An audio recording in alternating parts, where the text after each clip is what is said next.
E ele fala de um lugar então onde o seu verme nunca morrerá, nem o seu fogo se apagará. Então esse lugar passou a ser chamado Geena, identificando aí o fogo que nunca apagava, era sempre queimado ali. Então fala de fogo, de morte, de tormento. E Jesus se refere a esse lugar como uma referência ao inferno, dizendo onde o seu verme não morre e o fogo não se apaga. Veja aí Marcos 9, 43 a 48. Agora, para nós, a porta do vale representa a libertação do inferno, a libertação da condenação. Nós estávamos condenados a morrer e a ir ao inferno. Mas a Bíblia diz em Isaías 53 que Jesus foi em nosso lugar e levou os nossos pecados sobre ele. Mas ele venceu a morte, venceu o inferno, ele nunca pecou. E ele ressuscitou, ele venceu Satanás, venceu o pecado, venceu a morte. Então Deus lança aí sobre o nosso pecado o seu fogo santo. O fogo de Deus queima, mas não destrói. Então o fogo de Deus é purificador. E quando Jesus morreu na cruz, era como se os sacrifícios oferecidos lá no templo, naquele altar de sacrifício, então ali era como a cruz de Cristo, era Jesus sendo oferecido, era como se tivesse queimado na presença de Deus, como oferta santa a Deus.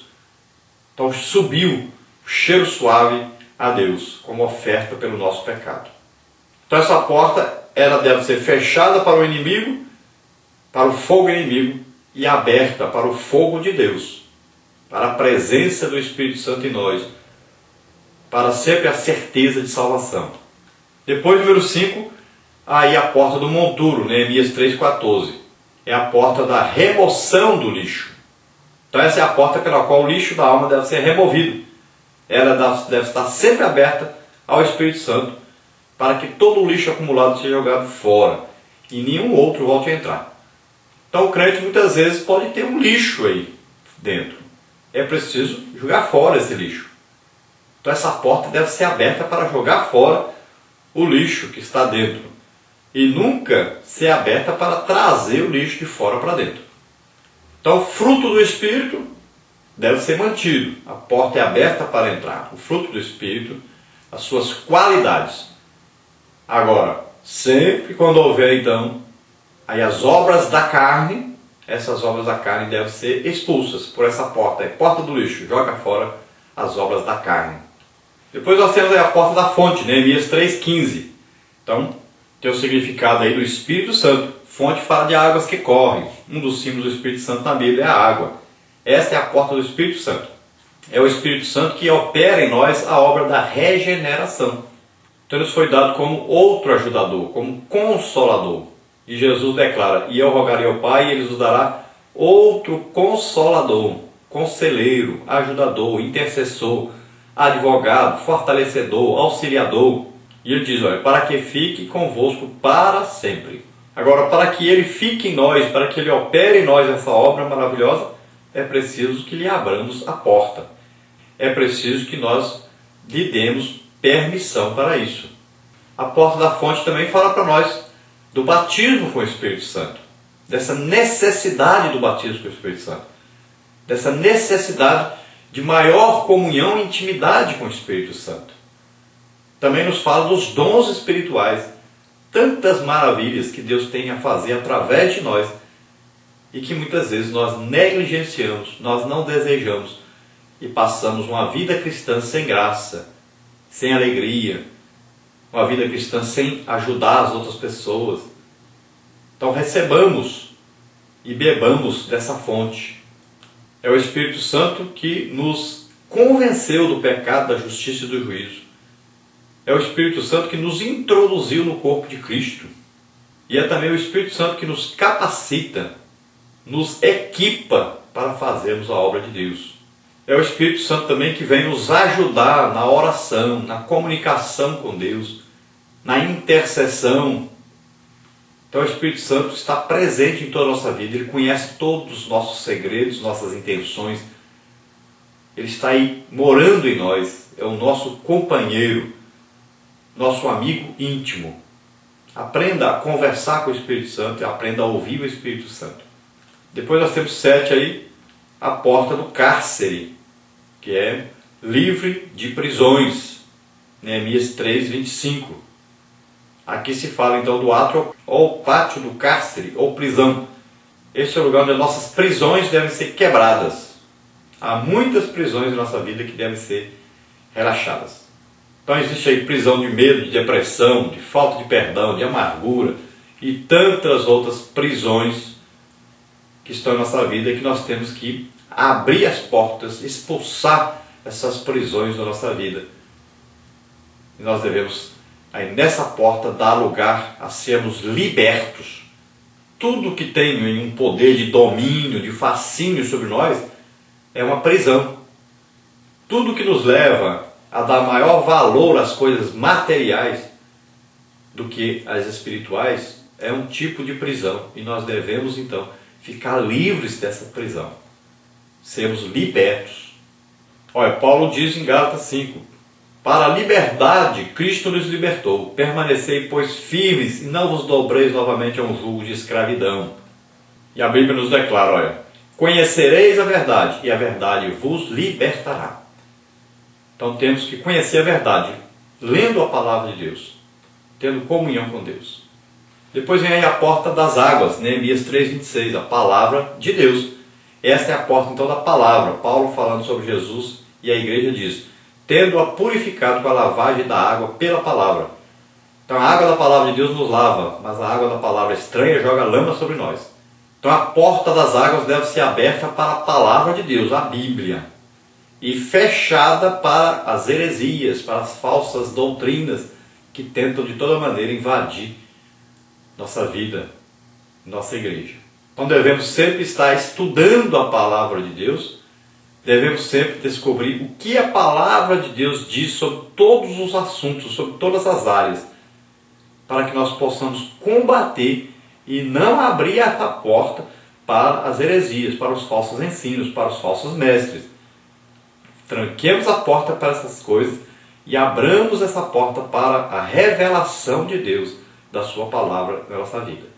Então essa porta também fala, lá em Efésios 6,16, Paulo dizendo, tomando sobretudo o escudo da fé, com o qual podereis apagar todos os dados inflamados do maligno. Então como junto da porta tinha fonte de água para apagar os dados inflamados, as flechas incendiárias, nós temos aí essa porta para combater o ataque inimigo, apagar o fogo inimigo.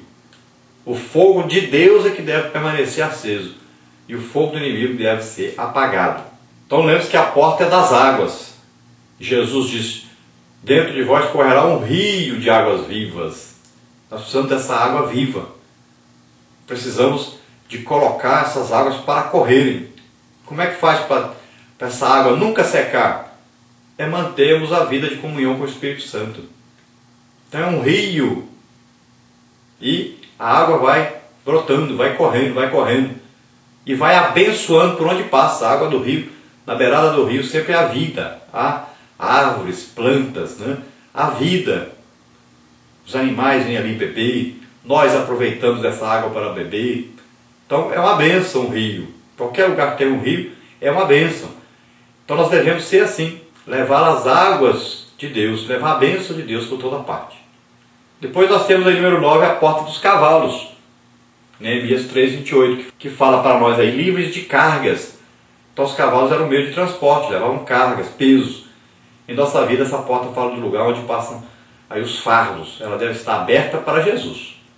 Todos os fardos devem ser lançados fora, lançados sobre Jesus. Paulo diz em Gálatas 6,2 que nós devemos levar as cargas uns dos outros. Agora isso não significa que vamos pegar a carga do outro e jogar sobre nós, carregar a carga dele. Significa que nós vamos lançar sobre Jesus. A Bíblia diz aí em 1 Pedro 5,7, lançando sobre ele toda a vossa ansiedade, porque ele tem cuidado de vós. Então nós não devemos carregar, mas tomar e lançar sobre Jesus. Nossos problemas, nossas ansiedades são lançadas sobre Jesus. É Ele quem resolve. Não tente resolver sozinho os seus problemas. Lance sobre Jesus, deixa que Ele resolva. Então não abra a porta dos cavalos para que Satanás lance sobre você um monte de problemas e você não consiga ter comunhão com Deus. Abra essa porta para Jesus, para que todos os problemas sejam lançados sobre ele. Então você será aliviado. Jesus disse: olha, vinde a mim, vós que estáis cansados e oprimidos, e eu vos aliviarei. Tomai sobre vós o meu jugo, aprendei de mim que sou manso e humilde de coração, e achareis descanso para as vossas almas. Então nós recebemos Jesus, é o descanso para as nossas almas. Não fique cansado, sobrecarregado. Lança sobre Jesus suas ansiedades. Depois nós temos aí número 10, a porta oriental, Neemias 3:29, que fala aí do regresso de Jesus. Então acredita-se que essa é a porta pela qual Jesus entrou e que hoje se encontra fechada. Espera-se que o Messias entre por ela em sua segunda vinda. Então para nós ela fala do regresso de Jesus. Paulo diz que devemos nos consolar uns aos outros com a esperança da bendita vinda do Senhor. Então a nossa expectativa, a expectativa da igreja, é a volta de Jesus para nos buscar no arrebatamento da igreja. Pode acontecer a qualquer momento. Ele não marcou dia nem hora. Então estejamos prontos para abrir essa porta oriental para Jesus. Lá em Jerusalém ela se encontra fechada. Então ali eles acreditam que só o Messias chegará ali e abrirá essa porta, passará por ela, na sua vinda. Agora a vinda para eles será no final da grande tribulação, quando Jesus descerá para inaugurar o milênio, começará o milênio. E ele vem sobre o Monte das Oliveiras, e quando ele pisar ali a terra se fenderá. Então, se os judeus acreditam que essa porta será aberta, ela será aberta nesse dia, com aí o pisão de Jesus sobre a terra, e a terra fendida, e essa porta então será aberta, e Jesus entrará por ela. É claro que isso são suposições, mas acreditamos que para nós a porta oriental então é o arrebatamento da igreja. Jesus vem nos buscar.